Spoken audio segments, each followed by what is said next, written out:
Imagine your money still exists, but you're not allowed to use it because the government said so. This isn't fiction, it's already happening.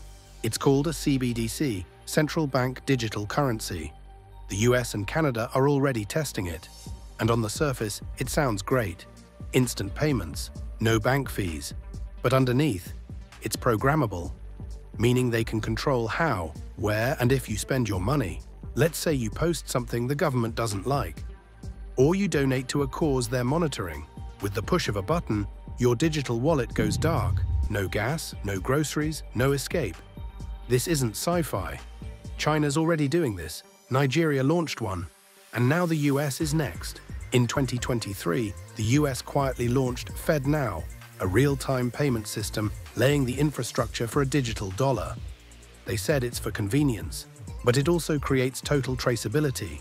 No cash under the table, no private purchases, no anonymity. Your bank account becomes a software update, and you, just a user. In Canada, 2022, people had accounts frozen for simply supporting a protest. No trial, no hearing, just frozen. Now imagine that level of control, but automated, controlled by code, with rules written by people you didn't elect. You don't need to be a criminal, you just need to be inconvenient. This isn't about tech, it's about trust. Because when money stops being yours, you stop being free. And the scariest part, it'll be marketed as safety, until one day you say the wrong thing and your money says nothing at all.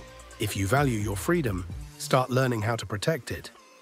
Like this video, comment "Not my wallet" if you believe in financial independence, and subscribe because they're not warning you, but we will.